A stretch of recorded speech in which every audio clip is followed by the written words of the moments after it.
आप ये वीडियो देख रहे हो तो आई होप आपने इसका पिछला पार्ट देख लिया है, और अगर नहीं तो इसका लिंक मैंने आई बटन और डिस्क्रिप्शन में मेंशन किया है, जिसे देखना ना भूलिएगा, वरना ये वीडियो आपके पल्ले नहीं पड़ेगी। अब इस पार्ट की शुरुआत में हमें एक म्यूजियम दिखाया जाता है, जहाँ पर हम उसी 3000 साल पुरानी मूर्ति को देखते हैं, जिसके अंदर हमने पिछले पार्ट में लाल पत्थर को देखा था। और साथ ही इस म्यूजियम में हम 3 चोरों को भी देखते हैं, जो कि वहाँ चोरी करने आए होते हैं। और इस चोरी को करने के दौरान अचानक से अलार्म बजने लगता है, जिससे वहाँ पर म्यूजियम के गार्ड आ जाते हैं, जो कि उनमें से एक चोर को गोली मार देते हैं। जिसके बाद गार्ड और बाकी 2 चोरों के बीच गोलीबारी शुरू हो जाती है, जिस दौरान गार्ड की एक गोली उसी 3000 साल पुरानी मूर्ति पर लगती है, और इससे मूर्ति का एक हिस्सा टूटकर जमीन पर गिर जाता है, जिसमें वही लाल पत्थर मौजूद था, जिसे उसमें से निकालकर एक चोर अपने पास रख लेता है। और फिर दोनों चोर वहां से भाग जाते हैं, पर तभी एक गार्ड उनके सामने आ जाता है और एक चोर को गोली मार देता है, जो देख दूसरा चोर उस गार्ड को ही मार देता है। और अब हम देखते हैं कि जिस चोर को गोली लगी थी उसे कुछ भी नहीं हुआ था, क्योंकि वो सीधा उसी पत्थर पर लगी थी जिसे उसने अपने पास रखा था। और साथ ही वो चोर एक लड़की निकलती है, जिसका नाम मॉर्गेना होता है। लेकिन तभी वो पत्थर मॉर्गेना के हाथ से छूट जाता है, और अब एक गार्ड आकर उसके साथी एरिक को गोली मार देता है, जो देखकर मॉर्गेना को ना चाहते हुए भी उस गार्ड को मारना पड़ता है। और वहीं अब क्योंकि एरिक घायल हो चुका था, इसलिए वो मॉर्गेना को वहां से भागने के लिए कहता है। और अब मॉर्गेना को मजबूरन एरिक को उसी हाल में छोड़कर वहां से भागना पड़ता है। और यहाँ जब एरिक डर से तड़प रहा होता है, तभी उस पत्थर के अंदर से कुछ निकलकर दीवार पर चिपक जाती है, जिसमें से हम एक अजीब सी घिनौनी शक्ल वाले क्रीचर को निकलते हुए देखते हैं, जो एरिक से कहता है कि अगर तुम चाहो तो मैं तुम्हारी तकलीफ कम कर सकता हूँ। और फिर वो एरिक से उसकी इच्छा पूछता है, जिस पर एरिक उससे कहता है कि काश वो कभी पैदा ही नहीं हुआ होता। और अब इतना कहते ही एरिक धीरे धीरे एक बच्चे में बदलकर वहाँ से गायब हो जाता है, जो देख कर हम समझ पाते कि ये क्रीचर कोई और नहीं बल्कि जिन ही है, क्योंकि इसने एक तरह से एरिक की इच्छा पूरी कर दी थी। और फिर धीरे धीरे वो क्रीचर जिन में बदल जाता है, जिसे वहाँ एक पुलिस वाला देखकर हैरान होकर उसे वहीं फ्रीज होने के लिए कहता है। जिस पर फिर जिन उससे सवाल करता है कि क्या तुमने अभी फ्री शब्द बोला, तो ऑफिसर इसका हाँ में जवाब देता है, जिसके साथ ही जिन उस ऑफिसर को वहीं जमा देता है। और जब तक वहाँ 2 और ऑफिसर आते हैं, तब तक जिन ने एक इंसानी रूप ले लिया था, और उसे ही इन सब का दोषी समझकर वो ऑफिसर जिन को गिरफ्तार कर लेते हैं। जिसके बाद जब जिन से पूछताछ की जाती है, तो वो वहाँ हुई चोरी और बाकी सबके खून का इल्जाम खुद पर ही ले लेता है। लेकिन जब उससे गन और बाकी चोरी के सामान के बारे में पूछा जाता है, तो वो कहता है कि मुझे इस बारे में नहीं पता। और फिर उल्टा वो ऑफिसर से उसकी किसी इच्छा के बारे में पूछता है, पर इस पर ऑफिसर भड़क जाता है, इसलिए उसे ले जाकर जेल में बंद करने के लिए कहता है। वहीं दूसरी तरफ मॉर्गेना को टीवी के जरिए पता चलता है कि म्यूजियम में हुई चोरी और खून का इल्जाम किसी अनजान शख्स ने अपने ऊपर ही ले लिया है, जो अब देखकर मॉर्गेना सोच में पड़ जाती है कि इस अनजान शख्स ने खुद के ऊपर चोरी का इल्जाम आखिर क्यों लिया, क्योंकि वो इस शख्स को जानती भी नहीं थी। और इधर हम जिन को जेल में देखते हैं, जहाँ वो एक कैदी से उसकी इच्छा पूछता है, पर इस पर वो कैदी जिन का मजाक उड़ाते हुए कहता है कि क्या तुम एक जीनी हो जो कि सबकी इच्छा पूरी कर सकते हो, जिसका जवाब जिन हाँ में देता है। जिस पर फिर वो कैदी जिनसे सवाल करता है कि क्या वो उसे जेल की इन सलाखों के उस पार निकाल सकता है। और ये सुनने पर जीन अब उसकी इस इच्छा को काफी अजीब ढंग से पूरी करता है, जहां हम उस कैदी के शरीर को अजीब तरह से सिकुड़कर सलाखों के पार निकलता हुआ देखते हैं, जो दृश्य देखकर वहां मौजूद बाकी कैदी बुरी तरह से डर जाते हैं। और अब जब जिन ये सब कर रहा होता है, उसी दौरान मॉर्गेना को किसी कारण से दौरे पड़ रहे होते हैं, और वो अपने सपने में जिन को देखती है, जो उसे कहता है कि तुमने मुझे जगाया है, जिससे मॉर्गेना बुरी तरह से डर जाती है। अब क्योंकि मॉर्गेना ने जिन को आजाद किया था, तो जब जब जिन अपनी शक्तियों का प्रयोग करेगा, तब तब मॉर्गेना को ऐसे ही दौरे पड़ेंगे। इसलिए अब मॉर्गेना सुबह होते ही चर्च पहुंच जाती है, जहां उसका दोस्त ग्रेगर वहां का फादर होता है। और अब वो उससे मिलकर उसे म्यूजियम में घटी सारी घटना के बारे में बताती है, और साथ ही ये भी कि उसने पिछली रात किसी अजीब चीज को अपने सपने में देखा। लेकिन ग्रेगर मॉर्गेना की बात पर ज्यादा ध्यान नहीं देता, क्योंकि वो जानता था कि मॉर्गेना की संगत गलत है, इसलिए वो उसकी किसी भी बात को सुनने में दिलचस्पी नहीं दिखाता। इसीलिए मॉर्गेना वहां से घर वापस आ जाती है, जिस दौरान हम जिन को जेल के अंदर एक खुले मैदान में देखते हैं, जहां 2 कैदी आपस में बात कर रहे होते हैं। जिनमें से एक कैदी कह रहा होता है कि उसे अपने वकील पर बहुत गुस्सा आ रहा है क्योंकि वो उसे छुड़ाने की उतनी कोशिश नहीं कर रहा जितनी उसे करनी चाहिए। और अब उसकी इस बात को सुनकर जिन उससे कहता है कि अगर तुम चाहो तो मैं तुम्हारे लिए उस वकील को मार सकता हूँ। जिस पर वो बेवकूफ आदमी जिनको हाँ में जवाब देता है और तभी वहाँ उसका वकील उससे मिलने आता है। और जब वकील कैदी से बात कर ही रहा होता है कि तभी अचानक से ना जाने उसे क्या हो जाता है और फिर एक भयंकर दर्द के साथ उसकी मौत हो जाती है, जो देख कर वो कैदी हैरान रह जाता है क्योंकि जिन ने उसकी इच्छा पूरी कर दी थी।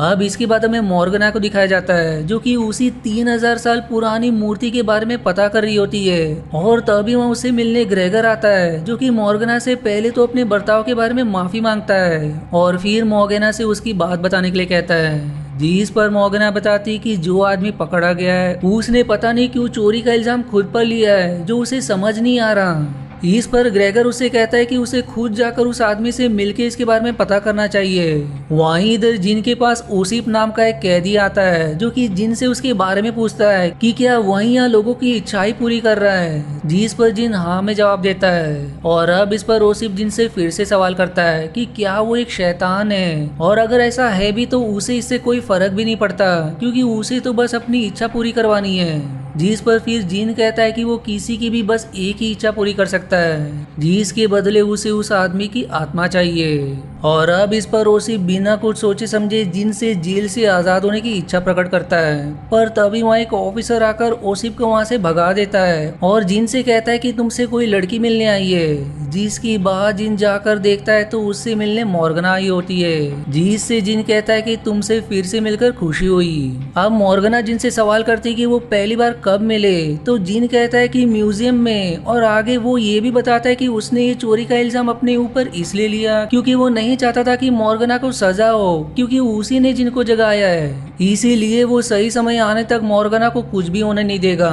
जिसके पहले उसे कई सारे आत्माएं इकट्ठा करनी है। और इसी बातचीत के दौरान जिन मॉर्गना को अपना असली चेहरा दिखाता है जो देखकर उसके रूह कांप जाते हैं। अब इसके बाद जिन से जेल में कैदी दादागिरी दिखाता है, जिस पर फिर जिन उससे किसी इच्छा के बारे में पूछता है तो वो बेवकूफ कैदी ये कह देता है कि वो देखना चाहता है कि क्या इस जेल में कोई उसे मार सकता है। और अब जिन उसकी इस इच्छा को उसे उसके ही साथियों से लड़वा कर पूरी करता है जो कि उसे बहुत बुरी तरह मारते हैं। वहीं दूसरी तरफ अब मॉर्गना जिन के बारे में रिसर्च करने लगती है, जिस दौरान उसे पता चलता है कि जो भी जिन को जगाता है जिन उसकी 3 इच्छाएं पूरी करके पृथ्वी और नर के बीच का दरवाजा खोलना चाहता है, जो बात मॉर्गना ग्रेगर से बताती है। जिसकी बाद अब ग्रेगर को एक किताब के जरिए पता चलता है कि जिन को अपने मकसद में कामयाब होने के लिए 1001 लोगों की आत्माएं चाहिए और इसीलिए वो जेल में है। जिसके बाद वो मॉर्गना से उसकी 3 इच्छाएं पूछने के लिए आएगा। अब इस पर मॉर्गना के पूछने पर ग्रेगर उसे बताता है कि सिर्फ एक नेक और साफ दिल वाला इंसान ही एक पर्शियन मंत्र के जरिए जिम को रोक सकता है। जो बात सुनकर मॉर्गना निराश हो जाती है क्योंकि उसने चोरी करने के साथ साथ एक गार्ड की जान भी ली थी। इसलिए वो अब अपने पापों का पश्चाताप करने के लिए चर्च में एक रिचुअल करने जाती है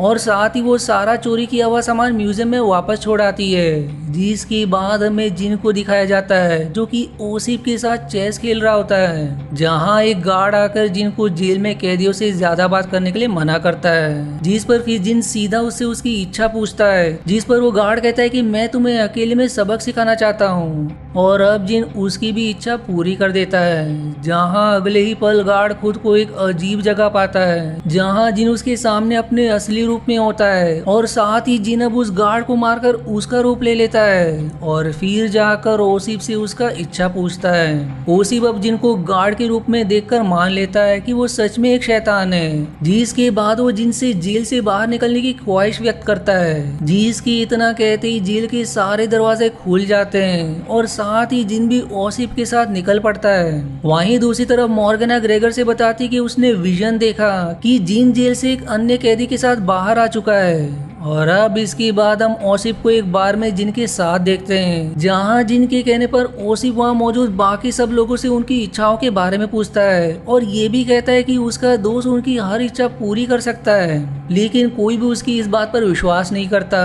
जिसकी वजह से ओसिफ बौखला जाता है और अब सभी को बार से बाहर निकालने लगता है। लेकिन तभी वहाँ पे उस बार का मालिक और गैंगस्टर पुष्किन आता है, जिसके लिए ओसिफ भी काम करता था, जिससे ओसिफ कहता है कि जिन उसकी कोई भी इच्छा को पूरी कर सकता है, लेकिन पुष्किन के पास पहले से ही सब कुछ था, इसलिए उसकी कोई इच्छा नहीं थी। इस पर अब ओसिफ पुष्किन के दुश्मन का नाम लेता है, जिसका नाम सुनते ही पुष्किन बौखला जाता है, जिस पर फिर जिन उससे कहता है कि वो उसके दुश्मनों को खत्म कर सकता है। और अब इस पर पुष्किन कहता है कि मुझे उसका सिर चाहिए, और अब उसकी इतना कहते ही अगले ही पल पुष्किन के शरीर पर उसके दुश्मन का सिर आ जाता है, जिससे उसको समझ नहीं आता कि वो क्या करे, जिसे उसी के लोग फिर बाहर ले जाते हैं। अब इन सब से ओसिफ काफी खुश लग रहा था, लेकिन जिन खुश नहीं था, क्योंकि उसको अब भी 800 लोगों की आत्माएं चाहिए थे।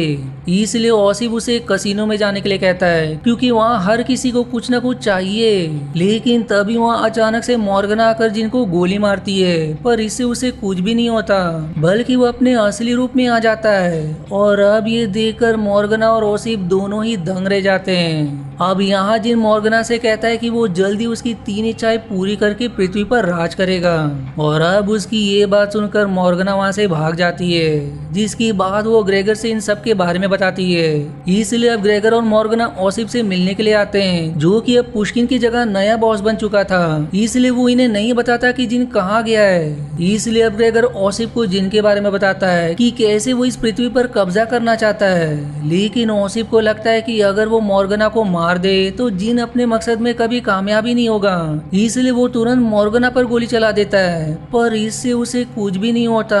और अब ये देखकर ग्रेगर कहता है कि जिन उसे मरने नहीं देगा, इसलिए अब वो उन लोगों को जिनका पता बता देता है। वहीं दूसरी तरफ जिन कसिनो में सभी की इच्छाएं पूरी करने में लगा हुआ था, जिससे वहां सभी काफी पैसे जीत रहे थे, और बदले में जिनको कई सारे आत्माएं भी मिल रही थी, जिन्हें जिन अपने अंदर धीरे धीरे खींचने लगता है। और अब इससे कसिनो और जेल में मौजूद सभी लोग एक एक करके मरने लगते हैं। और इसी दौरान वहाँ मॉर्गना ग्रेगर के साथ पहुंचती है, जिससे जिन उसकी 3 इच्छाएं बताने के लिए कहता है, पर मॉर्गना कहती है कि वो चाहती कि जिन हमेशा के लिए खत्म हो जाए, जिस पर जिन रिवील करता है कि मैं अमर हूँ और मुझे किसी भी तरह से खत्म नहीं किया जा सकता, इसलिए कुछ और मांगो। और इन्हीं सब बातचीत के दौरान जैसे ही ग्रेगर जिन का पत्थर लेकर पोषण मंत्र बोलने जाता है, जिन उस पत्थर को उससे वापस ले लेता है और उससे पूछता है कि तुम्हें जो भी चाहिए वो मुझसे मांगो, जिस पर अब ग्रेगर गुस्से में कहता है कि वो जिन को नर्क में देखना चाहता है, और अब उसकी इतना कहते ही जिन उसकी इच्छा पूरी कर देता है। इसलिए अब हम जिन को मॉर्गना के साथ नर्क में देखते हैं, जहाँ ग्रेगर आग के ऊपर सूली पर लटका हुआ था। और अब जिनके मजबूर करने पर मॉर्गना जिन से उसके दोस्त को छोड़ने की विनती करती है, जिस पर जिन उसे छोड़ देता है, लेकिन तब तक ग्रेगर मारा जाता है। और फिर इसके बाद जिन मॉर्गना को वापस कसिनो में ले आता है, जहां कसिनो के मालिक को परेशान देखकर जिन उससे उसकी इच्छा पूछता है, जिस पर कसिनो का मालिक कहता है कि वो चाहता है कि ये सब किसी बुरे सपने की तरह जल्दी खत्म हो जाए। दरअसल यहाँ पर कसिनो का मालिक चाहता था कि अब यहाँ पर और लोग ना मरे, लेकिन जिनकी वजह से वहाँ मौजूद लोग अजीब तरह से मरने लगते हैं। जो सब देखकर मॉर्गना कुछ सोचने के बाद जिनसे कहती है कि वो चाहती कि उसने म्यूजियम से चोरी करते वक्त जिस गार्ड की जान ली थी वो जिंदा हो जाए। और अब जिनको उसकी इच्छा पूरी करनी ही पड़ती है, जहां मॉर्गना को विजन के जरिए वो गार्ड सही सलामत दिखाई देता है। और ये होते ही मॉर्गना जिन के उसी आग को जोर से पकड़ लेती है जिसमें जिन ने लाल पत्थर पकड़ा हुआ था, और फिर वो मौका पाकर पोषण मंत्र बोलना शुरू कर देती है, जिससे होता ये कि जिन आत्माओं को जिन ने गुलाम बनाया था वो सभी आजाद होकर वापस जाने लगते हैं, जिससे सभी लोग एक एक करके जिंदा होने लगते हैं। और फिर देखते ही देखते जिन भी उसी पत्थर में कैद हो जाता है। दरअसल इस पार्ट में भी ये हुआ था कि मॉर्गना ने चोरी किया हुआ सामान वापस लौटा दिया था, वहीं उसने रिचुअल के जरिए पश्चाताप भी किया था, और साथ ही उसने उस गार्ड को भी जिंदा करवा दिया था जिसे उसने गोली मारी थी। इसलिए वो एक पवित्र इंसान बन चुकी थी, जिसकी मदद से ही वो जिनको उस लाल पत्थर में वापस कैद कर पाई। अब मूवी के आखिरी सीन में हम ग्रेगर को सही सलामत देखते हैं, जो कि वापस जिंदा हो चुका था, जिसे ठीक ठीक ठाक देखकर मोगना काफी खुश होती है और फिर इसी हैप्पी एंडिंग के साथ ये पार्ट 2 यहीं समाप्त हो जाती है। पर अगर आपको लग रहा है कि ये कहानी यहीं खत्म हो जाती है तो इसकी और भी पार्ट्स बाकी है, जो अगर आपको देखना है तो इसका लिंक या तो आपको कमेंट या डिस्क्रिप्शन में मिल जाएगा, और अगर नहीं तो मैं इसे जल्दी पोस्ट करूंगा। तब तक